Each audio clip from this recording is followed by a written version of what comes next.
Let's start with this from Moon on the Discord. Good old Moon gets involved all the time. We love you, Moon. But pull your trousers up. Now, which players and managers do you think have flown under the radar this season and deserve more attention? Can I take one Premier League one and one non-Premier League one, please? One for you, one for us. Go on. Yes. Arne Slot? So it is difficult because I feel as if there are a few in the Premier League that sail under the radar. All I would say is this is contextual. In the season where Bournemouth, for at least 2/3/3/4 of the season, have exceeded expectation and have been excellent. Areola has got lots of headlines. Yes. Dean Huijsen has got lots of headlines. Milos Kerkez has had lots of headlines. So can I squeeze in a bit of Ilya Zabarnyi? You can. Who I genuinely think is one of the best centre-backs in the Premier League and maybe will go on to be one of the best centre-backs in Europe.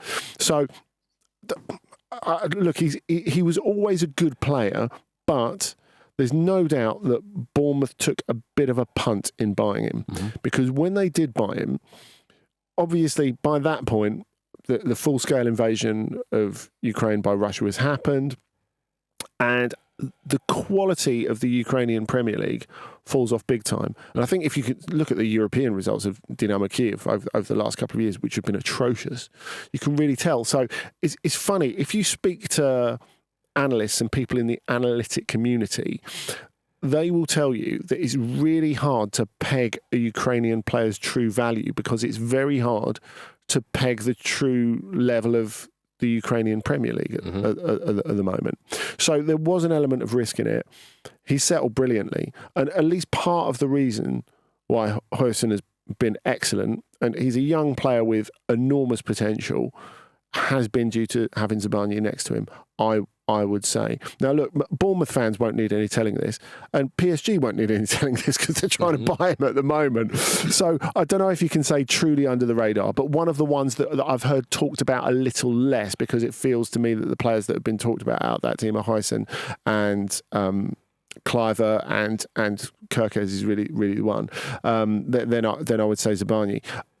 Internationally, continentally, I'm going to say Patrick Schick.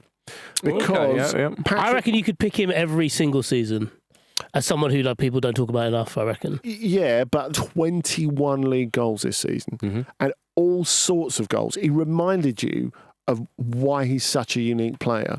That he's like this number 9 who can hold it up, but also he's got such a high technical level. He can score goals from inside the box, outside the box, both feet, head.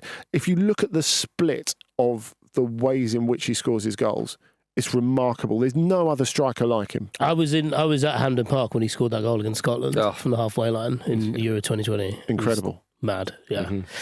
Are you looking at me for my underrated player or manager? Or do you need a moment? No, I've got it. It was a toss-up between two players, actually. They both play for the same club. And I went with Mikael Damsgaard. Yeah, okay. Great choice. Because I think people are aware of how good he is. And I think maybe this season is the first time he kind of broke through into being more part of a mainstream conversation just with the numbers he ends up posting up. So he ends up with 10 Premier League assists this season and there are only 4 players ahead of him. But I think he kind of suffers in the same way that a lot of Brentford players suffer, in that you watch them, they're really entertaining, kind of forgettable.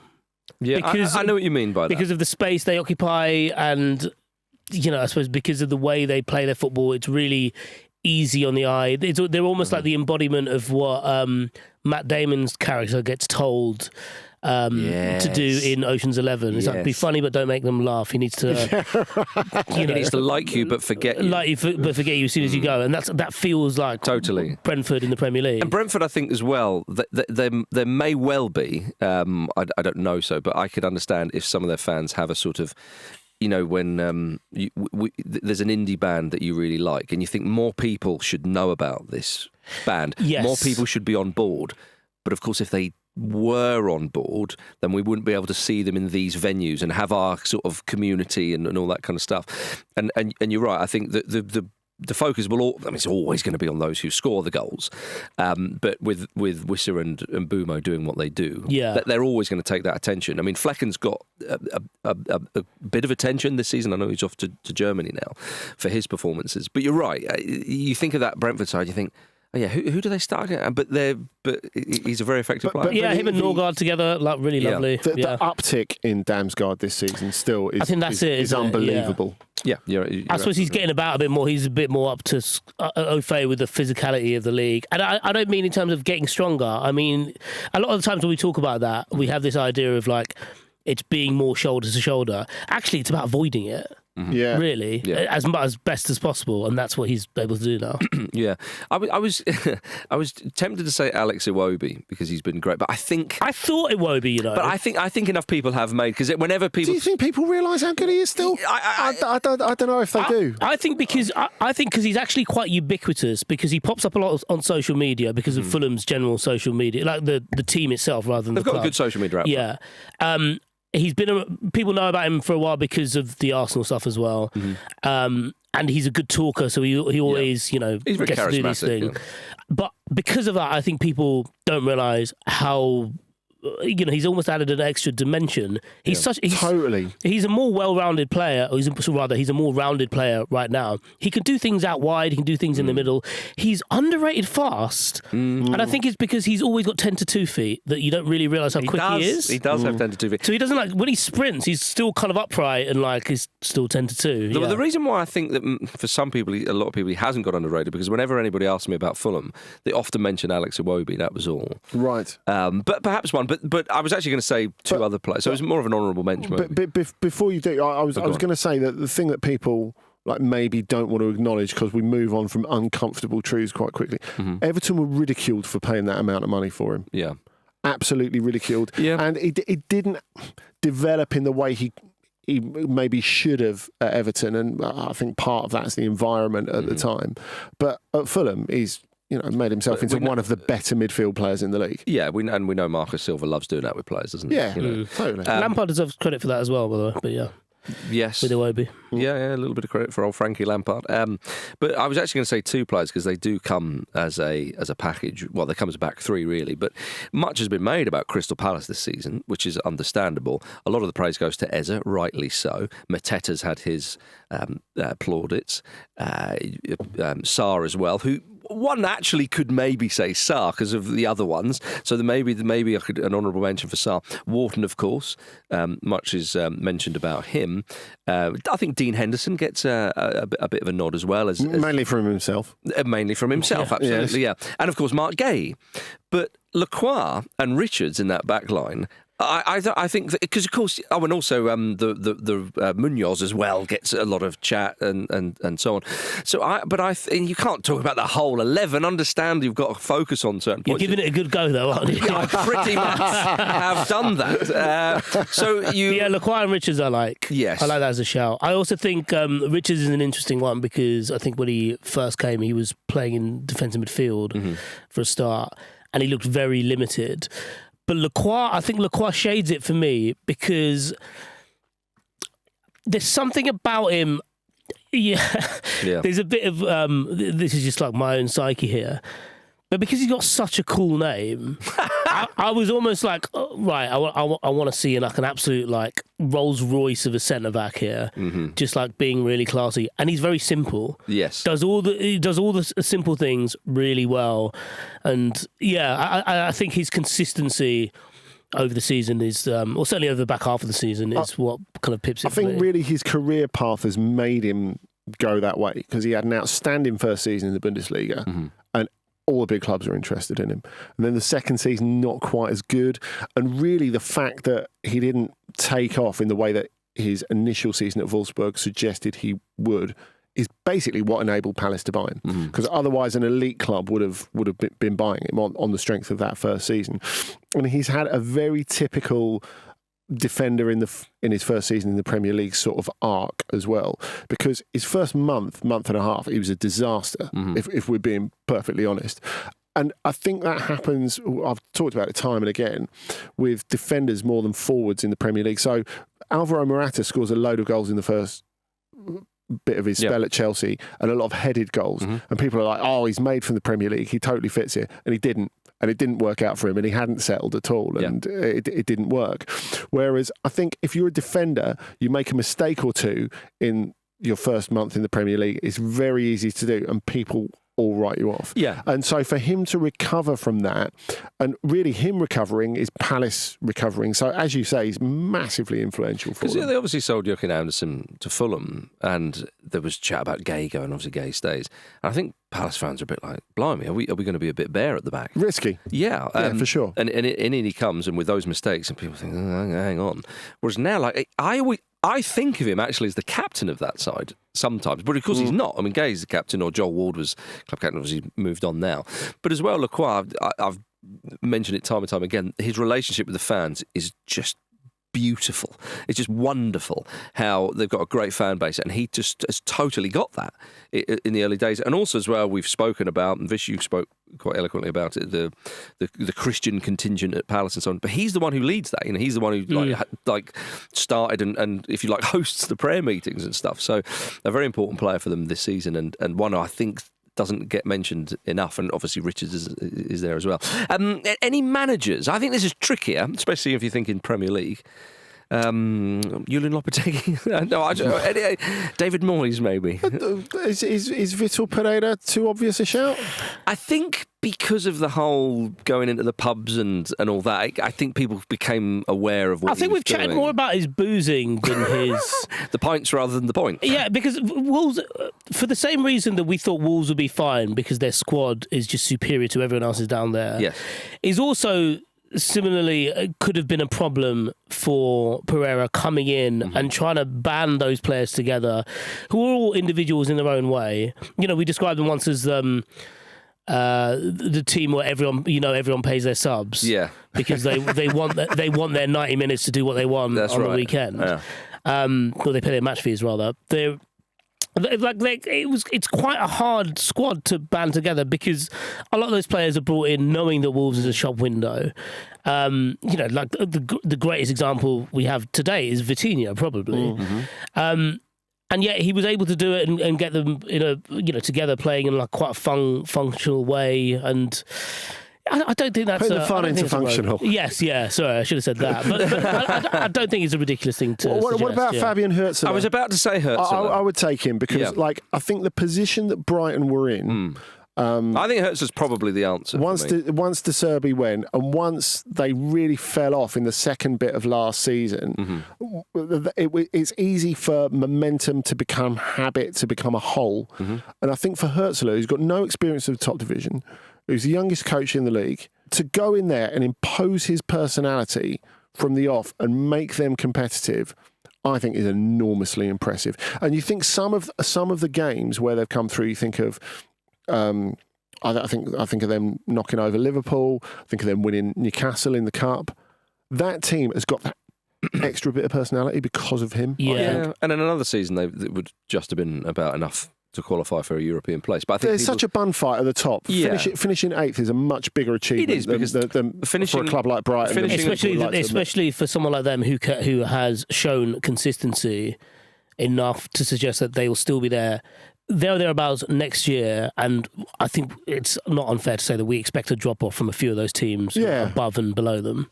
Yeah, indeed. To finish above that pack of Bournemouth, Brentford and Fulham is no mean feat. People might go, oh, yeah, really? But no, come on. Like, again, look who's above them. You know, Forest are the only ones that, you're probably thinking they could overhaul next season, realistically. I think Hurtzler is a good answer for that one. Can I chuck in one last one? Quickly. See what do we think of Maresca? Yeah, I think that's really interesting. I don't think you can have him only because of the criticism that he got from large parts of the team that he's managing. Yeah. You think that's the reason? Yeah. You think he's better than that? I do, and I think particularly when I don't know. But I said, I talked up Maresca massively, not having seen much of his work. But when he went to Chelsea, I remember thinking about Maresca, the sort of the vibe and the football he plays and wants to play. I thought this guy could really go to the top. But for relatively little experience, it's a little bit like Hurtzler. the amount of authority that he manages to have, Yes. especially at a club which can quite easily become a madhouse at certain points, I think is enormously impressive. And I think that, qualifying for Champions League and obviously winning the Conference League I think it's a good season. It has to go down as a good season. They won the cup competition they were in Europe, and they've qualified Champions League. It's just a journey to fourth, isn't it? Yeah. And so I'm kind of like, I think he's a good manager. I think he'll be, he could be in the Premier League for many years or other leagues if he chooses to go abroad.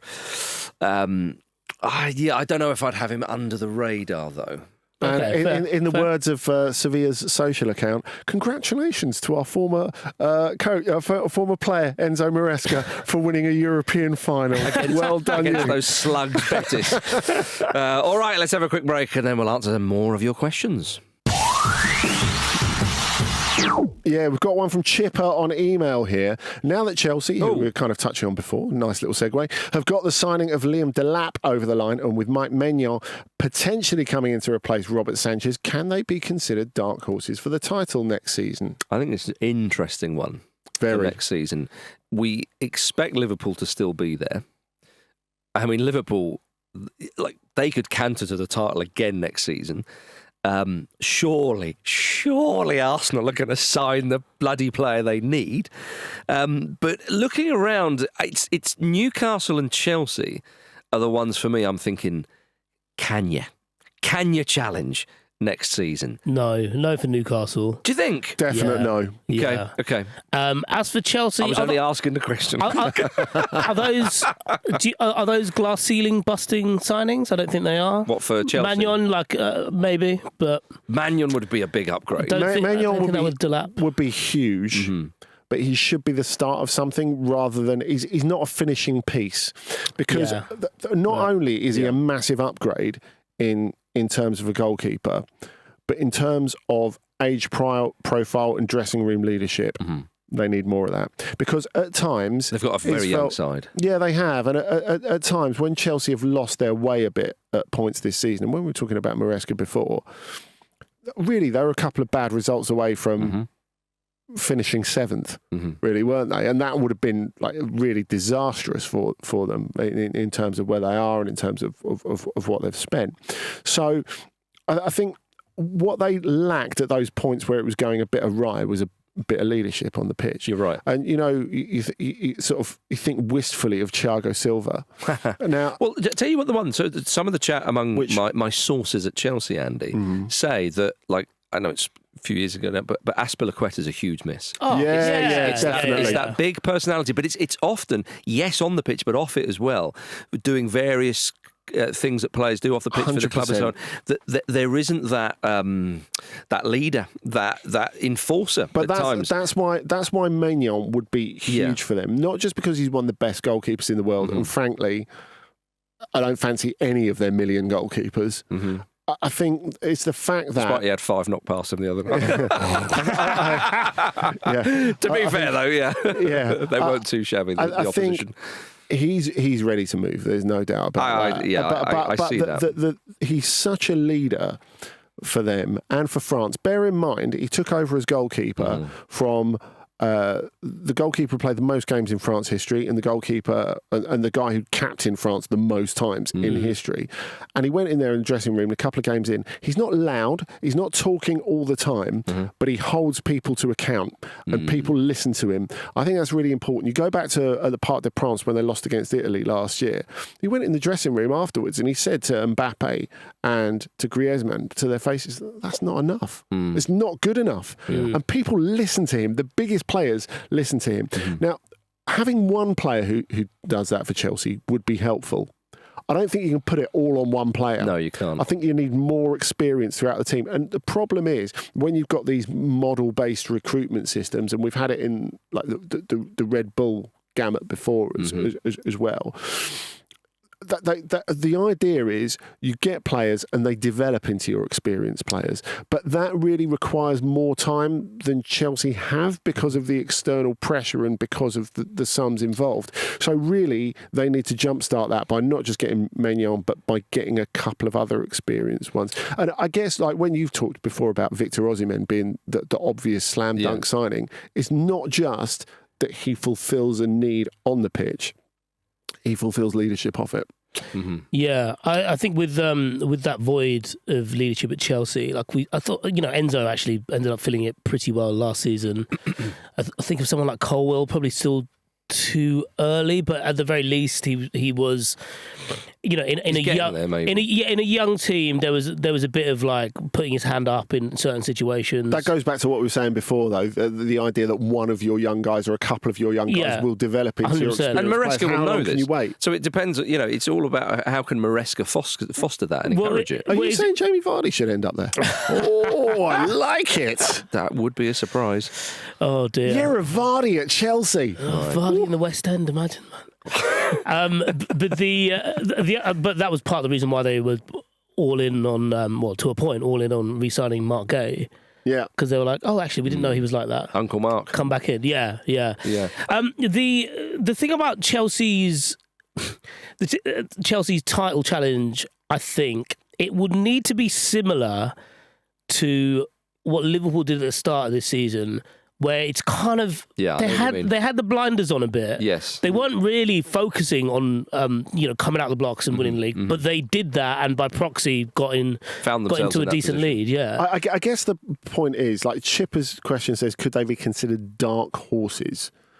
I mean, that doesn't mean that they should necessarily be expected to challenge for the title. Or even, So Liverpool and Arsenal are expected to challenge for the title. Maybe it's a possibility. But I guess that's the question. We're going to know, I think, probably in the first month and a half of the season where Liverpool, City and Arsenal are at. And those are the biggest questions. None of them are considered dark horses, obviously. No, but how serious are they in terms of winning the league? Now, I guess, are we expecting Liverpool to dominate? If Wirtz, which we presume gets over the line, I think that's a massive statement and maybe makes them favourites again, even though that probably require a little adjustment in the way they play. And that's something we can expect from them this season, the fact that they're going to adjust the way they play. We know that Arsenal should buy a main striker and come back and be serious about it. The biggest question mark in terms of what's going to shape the title race for next season, what are City going to be like? Mm-hmm. That's the question. How much of a difference does Rodri coming back make? Mm-hmm. How many more signings do they make? Do those signings make them serious again? Yeah. Because obviously they're going in a certain way to become more athletic, but are those players good enough to follow in the footsteps of the players that went before? And we can say maybe they have the potential to be, but we don't really know, do we? So I suppose you're thinking that if they are contenders, say you do have three going for it, which is not that common in the Premier League. If you have three proper contenders, that pretty much means Chelsea can't win it, exactly, right? Yeah. You almost need, I mean, dare I say, sort of a Leicester City situation in that you look around and you think everyone else falls off at the same time. Well, even from Liverpool's point of view this season, or the season just gone, it's kind of like no one else fancies it really. Yeah, you know what I mean. And and you need that, as Vish says as well. Get yourself a couple of months into the season. They didn't need to go full Klopp and produce a 95-point season. Did they? They did not. And you get yourself a couple of months into the season. You go, bloody hell, we're top of the league still, or we're still in this. Okay, let's see how much we can push it. The inexperience may come into play if that was the case for Chelsea, but Yeah, sometimes you see it with individual players in particular teams that suddenly they come back, they're in their early 20s, and they come back from a summer, and suddenly they're a little bit bigger, they're a little bit quicker, and they have just grown literally over a summer, over an off-season, into the player that, we've always spoke about them becoming. Chelsea have scope to do that, because the average age of their starting 11s last season in the Premier League, 24-25, 24 years and 36 days. Now, obviously it's a bit much to expect the entire team to suddenly grow over the summer, and a lot of the reason why we see those individual players growing in that short space of time, I suppose the most recent example would be someone like Saka, is because they have the structure around them, the experience around them to just kind of be a bit selfish over the summer and then grow into that, the position that they've been given, the role that they've been given.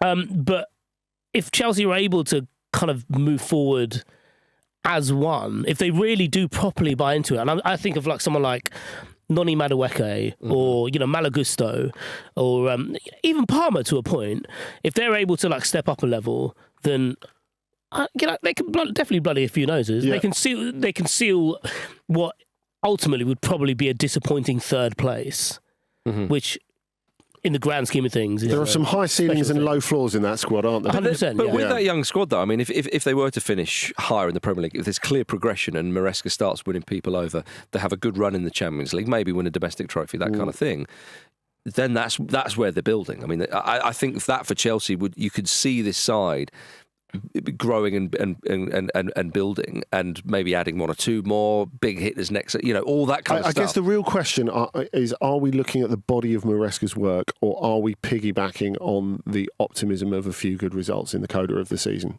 I think it's, to be honest, I think it's a little bit of both, but I also think it's the profile of their squad and how hard it would be to lose some of those players.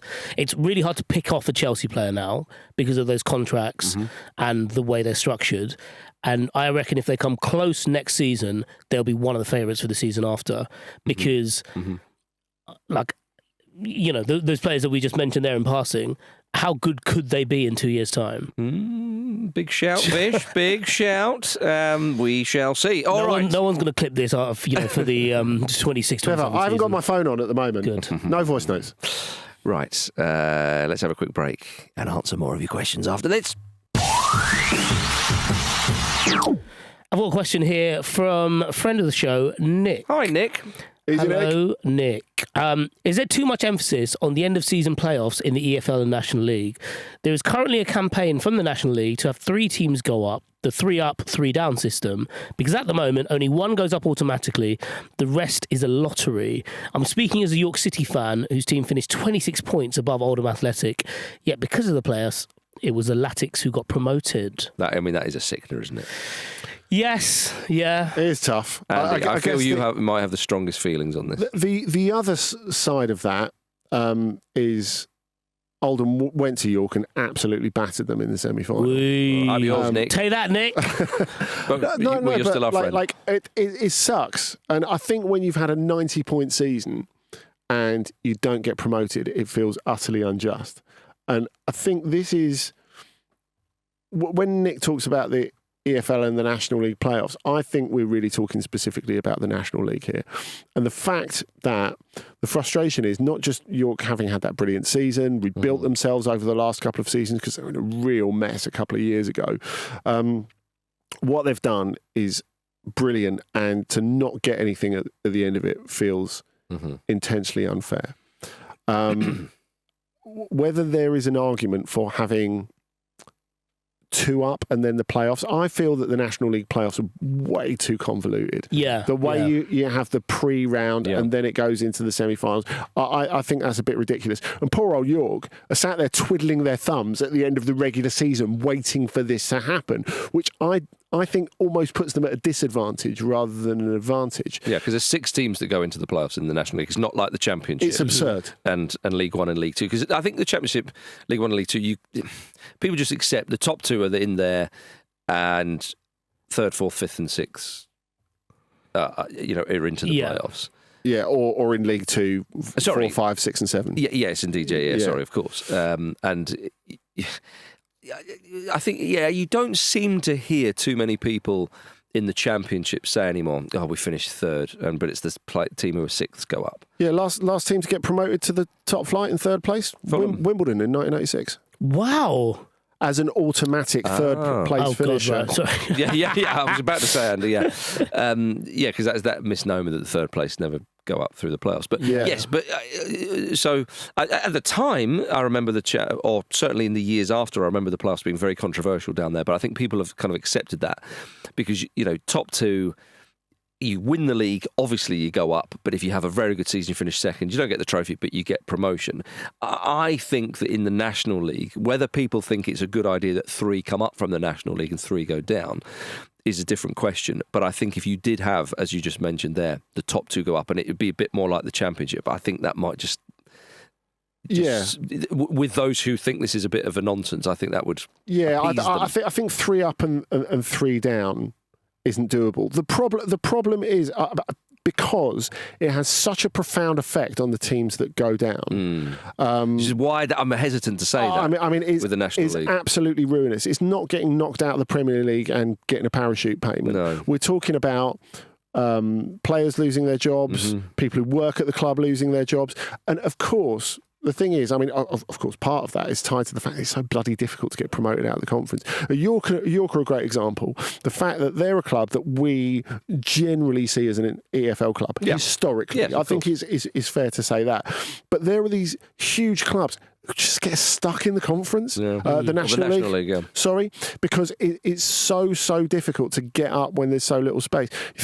I think to when Wimbledon got promoted through the playoffs back to the EFL in 2011, Luton was stuck. We beat Luton in the final. They were stuck in the conference / National League for 4 years. Yeah, I mean they still end up getting to the Premier League, but still, you know, it's something that's really, really difficult. So I think something does need to be done about the formula of the formula of change between League Two and the National League, whilst protecting teams from complete financial collapse.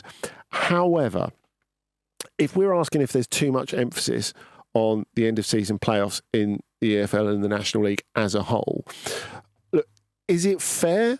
I don't think it is fair. Obviously, it's fairer if 3 go down, 3 go up, and it's given over the season of merit.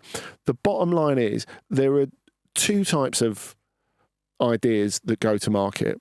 One that is pressed by the industry, and the other that is demanded by the fans. I think this is far more the latter than the former, because everyone knows the rules at the start, and people bloody love the playoffs. There's no doubt about that. Yeah, I know. Now look, like I said, like Wimbledon have done exceptionally well out in the playoffs. In the AFC Wimbledon era, in various leagues, we played 4 playoff finals and won them all. I mean, that's a great record. Which is pretty good. So that goes down. Sheffield United-esque it is not. No. That's why he wants more of them. But you won't be saying that if you... In the pocket of big playoffs. I don't at all. I think it would be fairer if it was 3 up and 3 down. But the fact is, you have to be realistic and say, fans, not just here, but internationally, honestly, overseas markets that watch the EFL love the playoffs. So much. They find it exciting. I like they the find it platforms the best of English football in a way. Yep. The fact that you get 50,000 going to Wembley to watch Wimbledon versus Walsall, people can't believe it outside the UK still. And something we say about the strength of the English game is that the passion for it goes further and further down. It's another thing that platforms the EFL and the National League to a wider audience. It's super exciting. I think the way that it's marketed, the way that it's commentated, the way that it's promoted, the way that the players get involved in it, it's just a higher level of EFL football. It's so exciting. I agree with you, and I think it keeps teams interested, because if it was just the top 3... in the Championship, and people might say, but that's still unfair and sort of at a points-based system. Team finish 6. I get that, but I think top 2 makes it palatable. Yeah, and it's still they're not throwing those, in this case with the National League, they're not throwing those 6 names into a hat and picking one out. There are still games of football to be played to get to a point. Yeah, I think, but the National League, I think, is different to the EFL, as you've already kind of touched upon there. So, with the National League, it is a question of do you have 2 or 3? But anyway, Andy, I think you've summed that up pretty well. Our very own football King Solomon. Right, let's finish with this question from English Geek on Discord. Which one football result from history would each Rambler reverse, and why? I still think my vote goes to England v Germany in the Euro 96 semi-final, even though it doesn't guarantee that we'd have won the final. Well, it kind of does. I think the fact that, that is a big contender for a result I would do, because if England had have won that game, you then they would have finished the tournament. Let's say they win the final, okay, for argument's sake. I think they would have done. You get that tournament hoodoo off your back, And also, England would have won a penalty shootout on the way to winning the tournament, and you wouldn't have all this nonsense about penalties. Yeah. Because that really, you had World Cup 90, and then it was losing in 96, which gave England this ridiculous penalty shootout monkey on their back. And we wouldn't have had to deal with Andy Muller hitching his shorts up like that, would we? Yeah, I can still see that when I close my eyes. Dear, a great celebration for the Germans and Scots though. But on Discord, James said, "I'd like to have seen Millwall nick a win in the FA Cup final versus Manchester United. Wonder if it would have led them down a different path." And Paddy says, "Ireland v Spain at the 2002 World Cup." Of course, Spain beat Ireland on penalties. Vish, there is a very obvious one to say. Is there? Yes. Go on. Well, no. What's your answer? I'll tell you whether you've got it or not. No. Tell him the answer and he'll tell you how it's wrong. You have your answer. I have my answer, yeah. Go on, and which is? Any one of the draws in the Invincible season turn them to a defeat. There's plenty to choose from. Wonderful. Plenty to choose from. 12 of them, I think. Something like that, yeah. We're thinking Portsmouth at Highbury. Yeah, well, that was the one that came to mind. Yeah. I love 12, it. 12 draws, that was it, yeah. Wonderfully petty. One of those. What was it? What was the thing you thought I was going to say? No, that's way better than what I was going to say. What were you going to... It'll come to me in a minute, Andy. You're not having the Europa League final with Fulham. That was one that I did think of. Is that one of the ones in But the it mix was as your well? answer, Andy. Okay, well, I'm going to... Don't do some muggy little Wimbledon when they played, thingy in... 96 Sturm Graz in 83. 96, 97. Wimbledon, that had a really good side that season. Top of the league for a bit. Got to 2 cup semi-finals against Leicester and Chelsea. Chelsea at Highbury. I think really is probably the Leicester one in the League Cup. I think that team deserved the trophy. Yeah. And they just ran out of gas with all the games. That was a nice team, actually, yeah. It was a good side. All that, yeah. Do they deserve a trophy though, Andy? Yes. The obvious one is the Euro 2020 final, England-Italy. That is the obvious answer because again, and it's particularly on penalties, they win that penalty shootout. It's absolutely massive. And finally, England win that major piece of silverware, any silverware. So what has Donnarumma got against English teams, by the way? What An awful lot. Mr. fucking Tickle. That's Vicario. Very different man. Yeah, but he's like Wario Tickle. I thought about that. Yeah. But you thought, no, my pettiness outweighs... Well, no, that. But also, maybe I'm being a bit too precious here, but I was at Wembley on that night when, it was carnage in the stadium. Yeah. I don't know if London would have been in a all too great state if England had won that. I'd be willing to help clean up the next day. Yeah, same. I understand what you mean, but the reason why... It was it was the first time I've ever been confronted with that. Yeah. And a lot of it was because it was obviously the organisation was fucking disgraceful. But the thing I thought about when I was leaving, and I was gutted when I was leaving that ground at 1 a.m. After work. But the only solace I took was God, maybe it would have been a shit show. I don't know. Yeah, it's funny. Interesting. I mean, yeah, I actually didn't. I didn't really see any of all that kind of stuff. I was right next. I was right next to all of it. And we had kids. Yeah, which would have been not carried over into our area. We were in the Wembley press box. It's split onto 2 sides. Yeah, and we were on the right as you were looking out onto the pitch. And yeah, they were loads of people in tears, loads of kids in tears as well. Yeah, I mean, it's horrible. It's harrowing. Great, yeah. So from that point of view, as I say, from someone who didn't sort of witness any of that, yeah, I obviously don't have. But you're right to mention that. But also, that is one that I thought would have been fun. But then also I thought, well, this one just. But then I suppose, this one just gone because I would have loved Southgate to have been the man to do it. Actually, I will swap both, even though they're finals. I think the Croatia game of the World Cup, Do you know what, though? I think France would have beaten England in the final. I think so, but... all day long. But and also, as well, in the France game in the World Cup in the quarter-final, you then set up a semi-final against Morocco, which I think is winnable. Just Argentina were not to be denied. Imagine losing to them in a World Cup final. So that's why I'm honing in on those. I think getting to a final earlier in the Southgate curve changes everything. Do you think so? Yeah, I agree with that. Maybe. Well, because they're a team that can't get to the final until What, the next tournament? Yeah, but I do think it makes a difference. But Andy, you have the chance to change that result in the final. Do we have a better iteration of Kane as well? It gives him latitude. It gives him a lot more latitude, I think. Okay. I mean, he stayed in the job a fair while. I know, but maybe he should have left earlier. Under a massive weight of naysayers. Okay. Well, fair enough. Yeah. There we are. To be honest, maybe I would have changed the game on Thursday night to a 5-5 draw because I would have loved a bit more. Extra time against Spain and France. Perhaps that's the answer that we're all looking for there. I mean, the correct answer is mine, isn't it? Yeah. The Invincible. 100%. Yeah. Or maybe extra time in the Europa League final against Man United against Spurs. I don't think anyone needed that.